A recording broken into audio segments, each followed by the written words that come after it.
অহংকার করো। টাকা তোর থেকে টাকা তো মুসির কাছে কম নাই, তোর থেকে টাকা ব্যাঙের কাছে অভাব নাই, তোর থেকে কোটি সম্পদ সাপের মাথার মধ্যে জমা, তোর থেকে কোটি টাকা জিনদের কাছে জমা, তোর থেকে কোটি সহস্র কোটি সম্পদ নিয়ে সাগরের মধ্যে ঘুমাচ্ছে জিনুক। টাকার মাস্তানি করো। তোর টাকা ধ্বংস হতে 1 মিনিট লাগবে, আল্লাহ যদি আগুন লাগায় দে শেষ, 1 মিনিটে শেষ। কিসের অহংকারী করো? বাড়ি না 1000 তলা 100 তলা বাড়ি তোমার হয়নি।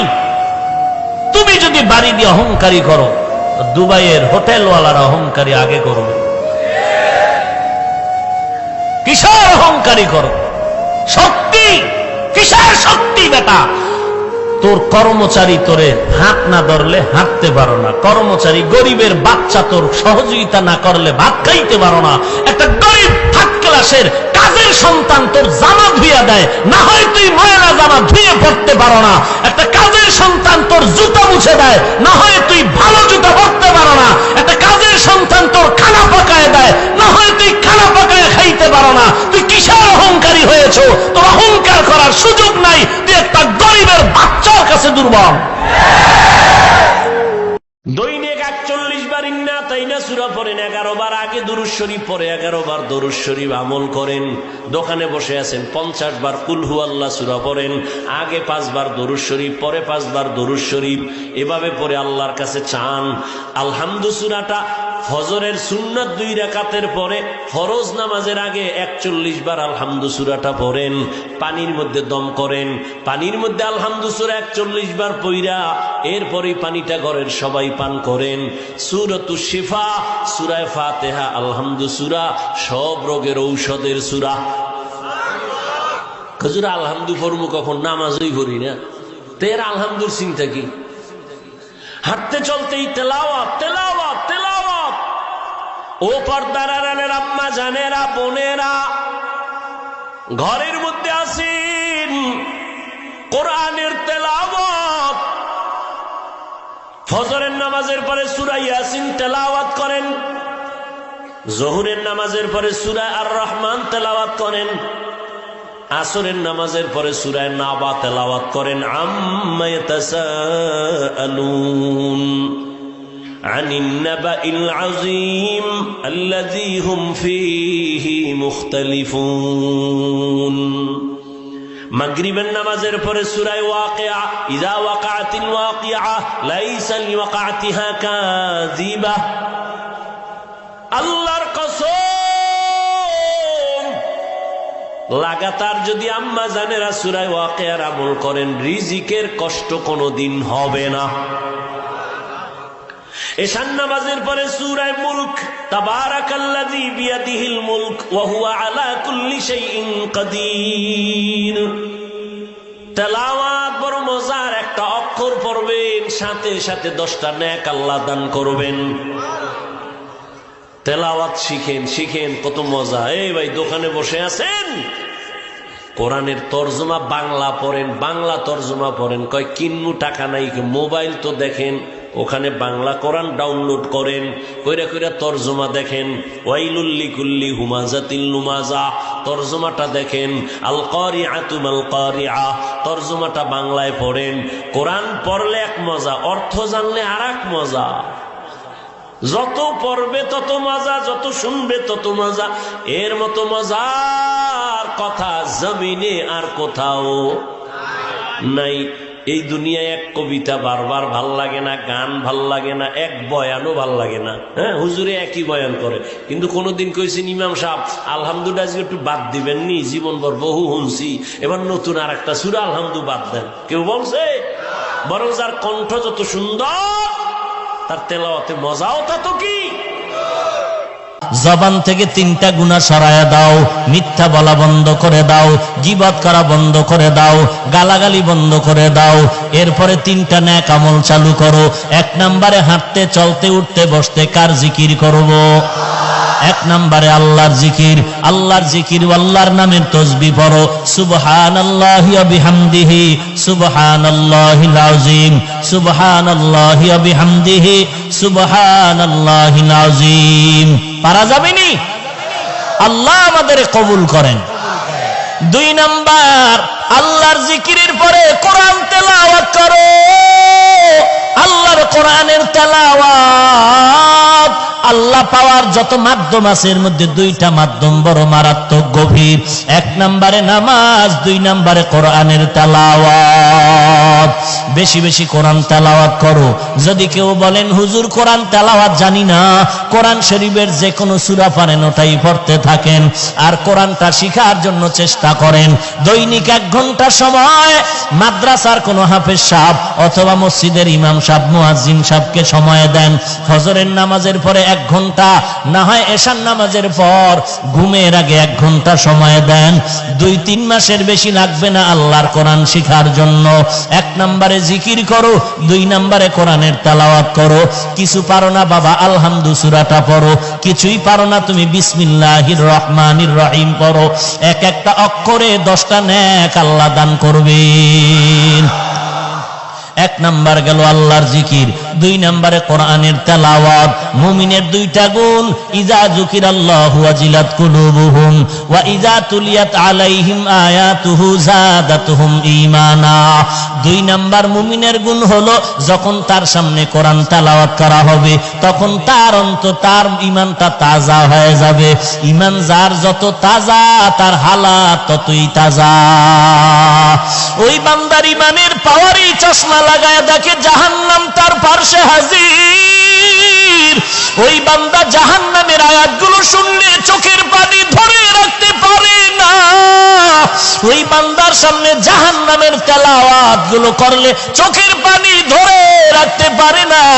ওই বান্দা তখন জাহান্নামের বয়ান সহ্য করতে পারে না। জাহান্নামের মোরাকাবা যারা করে, কবরের আযাবের মোরাকাবা যারা করে, তখন জাহান্নামের বয়ান শুনলে বান্দা তখন অজান্তে চিৎকার এসে যায়, অজান্তে তার ভিতরে অজদ শুরু হয়ে যায়। এরে বান্দা, ওই জাহান্নামের আগুন বান্দা তুমি সহ্য করতে পারবা না। ওই জাহান্নাম থেকে যদি বাঁচতে চাও, আসল মালিকের সাথে সম্পর্ক লাগাও। আসল মালিক আল্লাহর সাথে সম্পর্ক করার জন্য 1 নাম্বার কাজ কোরআন তেলাওয়াত করো, 2 নম্বরে বেশি বেশি নামাজ আদায় করো। কোরআন তেলাওয়াত পারি না বললে হবে না, পারার জন্য চেষ্টা করো। কারণ কিয়ামতের ময়দানে কঠিন মুসিবতের সময়, যেদিন সূর্য মাথার উপরে নেমে আসবে, সূর্যের 12টা মুখ জমিনের দিকে দেওয়া হবে।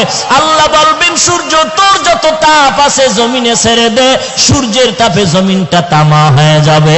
ওই সময় আমার মাওলার যারা আশিক ওরা চিল্লাইবে, আল বলবে আমার মাওলাকে দেখতে মনে চায়।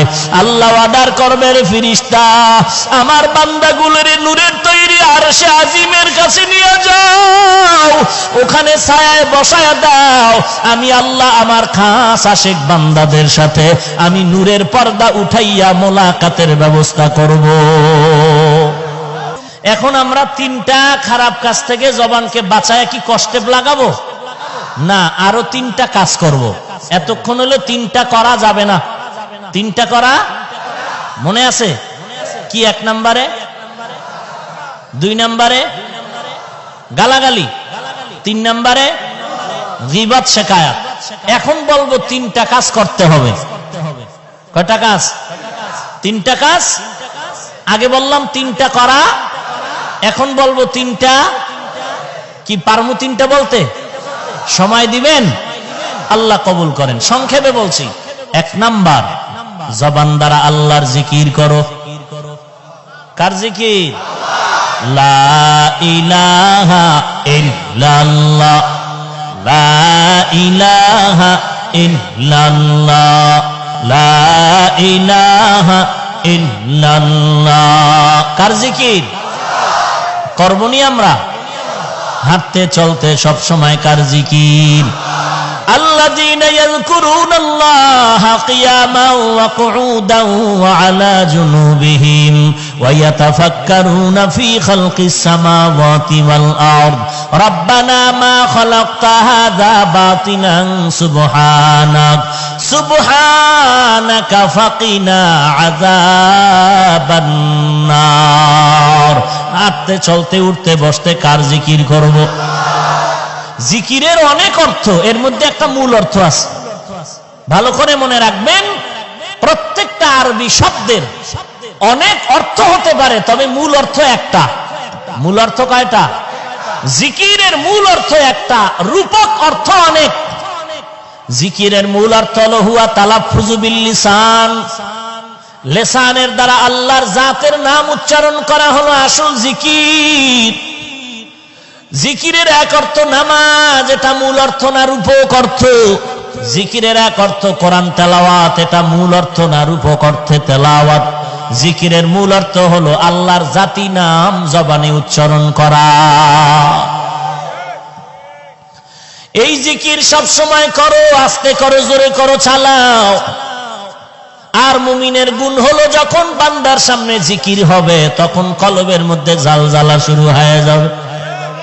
এই জন্য দেখবা আল্লাহর নামের জিকির যখন বান্দার মধ্যে শুরু হয়ে যায় কলবের মধ্যে, তখন তার হালাত পরিবর্তন হতে থাকে। যখন অর্থের দিকে খেয়াল করে, আল্লাহ ছাড়া আমার কোনো মাবুদ নাই, আমার মা নাই, বাবা নাই, বাড়ি নাই, গাড়ি নাই, টাকা নাই, পয়সা নাই, দেশ নাই, বিদেশ নাই, আমার ছেলে নাই, মেয়ে নাই, আমার যেদিকে তাকাই সেদিকে আছে আমার আল্লাহ। আমার আল্লাহ ছাড়া আপন কেউ নাই। এরে বান্দা, যখন বান্দা আল্লাহর ধ্যান ও খেয়ালে চলতে থাকে তখন বান্দা খানা খাইতে বসিয়াও তালাশ করে আমার আল্লাহর কুদরত, বাজারে হাটে আর ঘুরে তালাশ করে আমার আল্লাহর কুদরত। দুনিয়াতে ভাই ভাইয়ের জন্য জীবন দেয় আর কেউ দেয়। বড় ভাই বাবা বুড়া, মা বুড়া, লেখাপড়া বাদ দিয়া কয় কাজে নেমে গেলাম, যদি আমি লেখাপড়া করি মা বাবার কষ্ট হবে, খরচ দিবে কেমনে। বড় ভাই বড় শিক্ষিত হওয়ার স্বপ্ন বাদ দিয়া মা বাবার খেদমতে চলে গেল কাজ করে, আর কয় আমার ছোট ভাইরে মানুষ বানাই, আমি কাজ করে করে ছোট ভাইয়ের খরচ দিব। ছোট ভাইরে কষ্ট করে করে মানুষ বানাইছি, কিন্তু বহু ছোট ভাই বড় ভাই মানুষ হইতে পারে না, শিক্ষিত না হয় ছোট ভাইরে বানাইছি। ছোট ভাই এখন চাকরি করে, বড় ভাইয়ের খবর নেয় নাই। ঈদের সময় এখন বিয়া করি না, কত আনন্দ, চাকরি করে, টাকার অভাব নাই। একই জায়গার এক পার্শ্বে বড় ভাইয়ের ছোট একটা ভাঙা ঘর, বড় ভাইয়ের ভাঙা ঘর আর ছোট ভাইয়ের ঘরটা ছাদ দেওয়া বিল্ডিং। ঈদের বাজার লইয়া যখন গোপনে ঘরে আইয়া স্ত্রীরে কয় জামা কাপড় গুলো সন্তানের দাও তুমি না। বড় ভাই তো জানালা দিয়া তাকায় দেখছে ছোট ভাই আসছে, কিন্তু বড় ভাইরে জিগায় না। বাচ্চারে কি আর কন্ট্রোলে রাখা যায়? ও দৌড় দিছে, কাকা আসছে। দৌড়াইয়া গিয়ে দেখে ওর চাচতো ভাই নতুন জামা পইরা কত আনন্দ করে। ও একটা দৌড় দিয়া কয় আব্বু আমারে জামা দিবা কবে?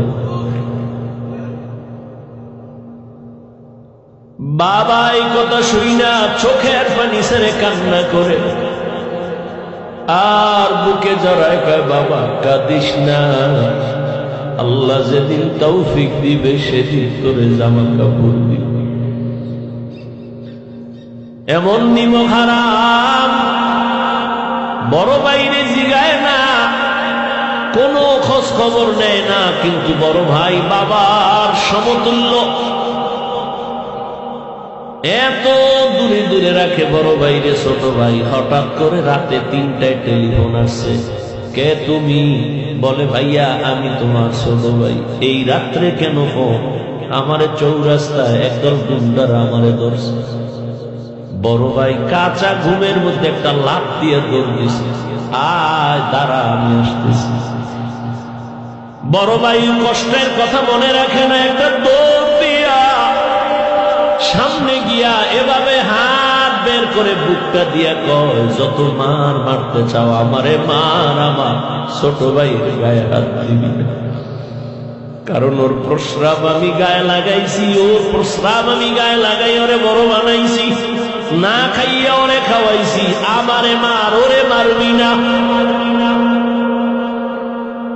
তাহলে ভাই ভাইয়ের জন্য কতটা আপন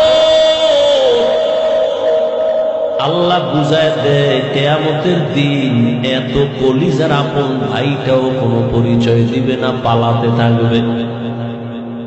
তাহলে মা বাবা তো আরো দূরে।